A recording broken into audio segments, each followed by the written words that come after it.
दोस्तों, TV serial Anupama के आज के एपिसोड की शुरुआत जो है वो राही से होती है, जहां पर राही जो है वो नहाकर अपने बाल सुखा रही होती है और तभी वहां पर प्रेम आता है और उसे बड़े प्यार से निहारता है। फिर यहाँ पर प्रेम जो है वो राही के पास जाता है और थोड़ा रोमांटिक हो जाता है और दोनों ही रोमांटिक मोमेंट शेयर करते हैं। तभी राही कहती है कि मुझे जो है वो रस्म के लिए जल्दी तैयार होना है और अभी तक मैंने कुछ डिसाइड नहीं किया है। और फिर यहाँ पर राही जो है वो अपना बैग खोल के देखती है तो उसमें अनुपमा ने हर साड़ी पर लिखा होता है कि कौन से दिन में कौन सी साड़ी पहननी है। तो राही ये देखकर बेहद खुश होती है और अनुपमा की तारीफ भी करती है। तो प्रेम जो है वो थोड़ा रोमांटिक होकर कहता है कि दोनों जो है वो साथ में तैयार हो जाते हैं, इससे समय भी बचेगा। तो राही भी यहाँ पर शर्मा कर हामी भरती हुई नजर आती है। वहीं हमें दूसरी तरफ शाह हाउस में होली की तैयारियां चल रही होती है और लीला जो है वो किंजल से होली की तैयारी करने को कहती है। इसी बीच यहाँ पर अनुपमा जो है वो वापस घर लौटती है तो परी जो है वो तुरंत अनुपमा से पूछती है कि जेल जाने का अनुभव कैसा रहा। तो लीला जो है वो मजाक में कहती है कि अगर परी को जानना है तो खुद कोई अपराध करके देख ले। इस पर माही जो है वो हंसती है। तो अनुपमा कहती है कि जेल में कुछ खास नहीं था, हमारे जैसे ही लोग वह हैं, बस जेल का माहौल जो है वो अलग था। इस पर लीला तंज कसते हुए कहती है कि अब अनुपमा जो है वो अपराधियों को खाना खिलाएगी। तो अनुपमा जो है वो मुस्कुराते हुए जवाब देती है कि हाँ, खाना खिलाना तो पुण्य का काम है और वैसे भी सरकारी काम मिला है तो पैसे भी समय पर मिलेंगे। लीला कहती है कि तोशु तो व्यस्त रहता है, वहाँ खाना कौन पहुँचाएगा। तो अनुपमा कहती है कि वहाँ खाना मैं लेकर जाऊंगी। इसके बाद लीला जो है वो अनुपमा से पूछती है कि क्या राही और प्रेम जो है वो होलिका दहन के दिन यहाँ आ रहे हैं। तो अनुपमा बताती है कि उसने जो है उन्हें आने के लिए बोला तो है, लेकिन अभी तक कोई जवाब नहीं आया है। लीला पूछती है कि क्या अनुपमा ने राही के कपड़े अच्छे से पैक किए। तो अनुपमा जवाब देती है कि हाँ, उसने राही की जरूरत के सारे कपड़े अच्छे से पैक किए थे। दूसरी तरफ हमें राही को दिखाया जाता है जहाँ पर राही और प्रेम जो है वो तैयार हो रहे होते हैं। तो राही जो है वो प्रेम को तैयार करती है और प्रेम जो है वो राही को तैयार करता है। फिर राही जो है वो प्रेम को मांग में सिंदूर भरने के लिए कहती है तो प्रेम सिंदूर भरता है। दोनों यहाँ पर एक दूसरे को देखकर काफी ज्यादा खुश होते हैं। तो राही जो है वो अनुपमा से बात करना चाहती है, लेकिन तभी मीता उसे आने के लिए आवाज देती है और राही को कोठारी परिवार का सामना करने में थोड़ा डर लग रहा होता है। जब प्रेम और राही जो है वो सबके सामने पहुंचते हैं तो कोठारी परिवार उनका स्वागत करता है, सभी उनकी तारीफ करते हैं। फिर यहाँ पर राही जो है वो पराग और ख्याति के पैर छूती है और अनिल और मीता राही की तारीफ करते हैं।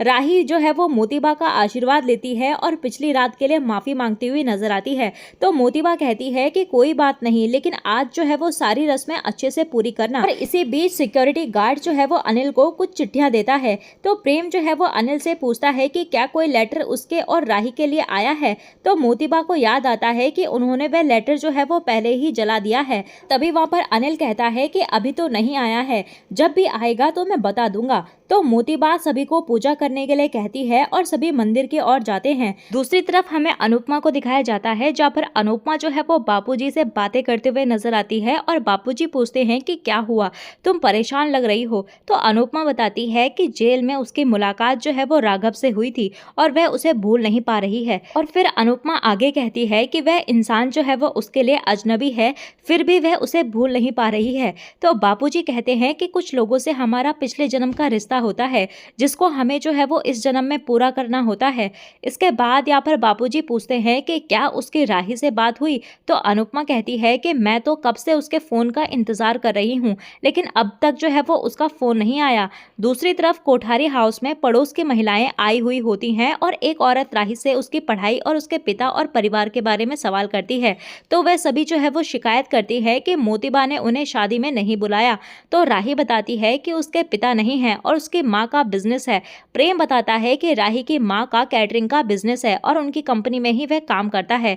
एक औरत जो है वो ताना मारती है कि वसुंधरा ने तो कहा था कि प्रेम की शादी जो है वो बड़े खानदान में करेगी, लेकिन ऐसा तो नहीं हुआ।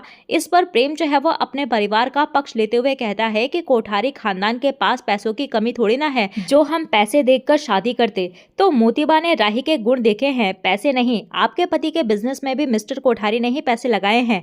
और वह औरत जो है वो शर्मिंदा हो जाती है।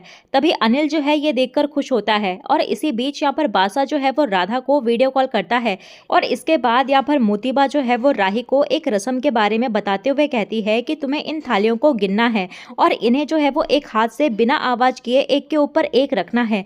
आगे वह कहती है कि ऐसा कहते हैं कि घर में 4 बर्तन हैं तो आवाज़ तो करेंगे ही, लेकिन एक अच्छी बहू वही होती है जो रिश्तों को, घर के लोगों को बिना आवाज़ के संभाल लेती है। और दूसरी तरफ शाह परिवार वीडियो कॉल पर राही की रस्मों का आनंद ले रहा होता है।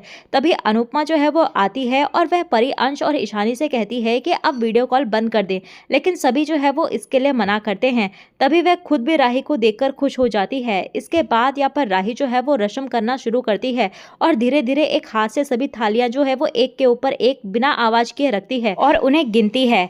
इस रस्म के दौरान सभी जो है वो काफी ज्यादा उत्साहित होते हैं और राही इस रस्म को अच्छे से पूरी करती है और बताती है कि कुल 21 थालियां हैं और सभी जो है वो काफ़ी ज़्यादा खुश होते हैं और तालियां बजाते हैं। इस रस्म को सही से पूरा करने पर ख्याति जो है वो राही को एक हार गिफ्ट करती है और मोतीबा बताती है कि इस रस्म को अच्छे से पूरा करने का मतलब है कि बहू जो है वो अपने ससुराल की बातें अपने मायके में जाकर नहीं बताएगी। इस पर अंश और परी जो है वो नाराज होते हैं। इसके बाद दूसरी रस्म के लिए आटा मंगवाया जाता है, जहाँ पर मोतीबा जो है वो राही से कहती है कि इस आटे से तुम्हें गौ माता के लिए रोटी बनानी है। तो राही कहती है कि ठीक है, मैं बना दूंगी। तभी मोतीबा कहती है कि सिर्फ एक हाथ से बनानी है और बेलन का उपयोग नहीं करना है। मीता कहती है कि राही जो है वो नहीं बना पाएगी, लेकिन अनिल और राजा राही को मोटिवेट करते हैं और अनुपमा भी कहती है कि अपने जीवन साथी की मदद लो। इसके बाद राही जो है वो बड़ी चतुराई से आटे को प्रेम की हथेली पर रखकर अपने एक हाथ से दबाते हुए रोटी बना देती है। सभी जो है वो काफी खुश होते हैं और राही की चतुराई की तारीफ करते हैं। इसके बाद प्रेम जो है वो नाराज होता है कि सारी रस्में सिर्फ लड़की के लिए होती हैं, लड़कों के लिए नहीं। तो तभी वहाँ पर अनिल और राजा भी प्रेम की बात से सहमत होते हैं और पराग भी कहता है कि हमें तो घोड़ी पर बैठा दिया जाता है, जिस पर यह डर लगा रहता है कि कहीं वे हमें गिरा ना दे या हमें लेकर भाग न जाए। इसके बाद मीता जो है वो प्रेम से कहती है कि अगली रस्म तुम्हें भी करनी है। तो प्रेम खुश होता है। मीता अगली रस्म के बारे में बताती है कि इस रस्म में तुम दोनों को अंगूठी ढूंढनी है और जो सबसे पहले अंगूठी ढूंढेगा घर में उसी की ज्यादा चलेगी। इस पर मोतीबा प्रेम से कहती है कि इस रस्म में तुम्हें ही जीतना है। तो शाह परिवार इससे नाराज होता है और तभी प्रेम कहता है कि मैं तो चाहता हूँ कि हमेशा जो है वो राही की चले। इसके बाद रस्म जो है वो शुरू होती है और राही और प्रेम जो है वो अंगूठी ढूंढ रहे होते हैं। सभी इस बात से काफी ज्यादा उत्साहित होते हैं कि इस रस्म में कौन जीतेगा। तो राही जो है वो अंगूठी प्रेम को देती है और लेकिन प्रेम जो है वो वापस अंगूठी राही को ही देता है और उसे जीतने के लिए इशारा करता है। फिर राही जो है वो अंगूठी ढूंढ लेती है और इस रस्म में जीत जाती है। सभी जो है वो खुश होते हैं, लेकिन मोतीबा जो है वो नाराज दिखाई देती है। तो प्रेम मजाक में कहता है कि अब मैं ऑफिशियल जोरू का गुलाम बन गया हूँ। यह सुनकर मोतीबा जो है वो नाराज होती है। तो अनुपमा को चिंता होती है और वह सोचती है कि प्रेम जो है वो मोतीबा के सामने जितनी राही की तारीफ करेगा, राही जो है वो मोतीबा की नजरों में उतना ही खटकेगी। इसी के साथ दोस्तों एपिसोड खत्म हो जाता है। तो अगले एपिसोड में देखने को मिलेगा कि शाह और कोठारी परिवार होली का जश्न मना रहे होते हैं और प्रेम को पता चलता है कि इंटरव्यू लेटर बहुत पहले ही भेज दिया गया है। इसी बीच जेल में राघव अनुपमा से टकराता है और चिल्लाता है कि मैंने जो है वो खून नहीं किया है। तो अनुपमा ये सुनकर हैरान रह जाती है और आज का एपिसोड यहीं पर खत्म होता है। तो दोस्तों आपको आजकल अनुपमा सीरियल के ट्विस्ट एंड टर्न्स कैसे लग रहे हैं, हमें कमेंट सेक्शन में जरूर बताइएगा। तो चलिए दोस्तों मिलते हैं आपको नए एपिसोड में नए अपडेट के साथ। तब तक के लिए नमस्कार। वीडियो पसंद आई हो तो वीडियो को लाइक शेयर सब्सक्राइब जरूर कीजिएगा।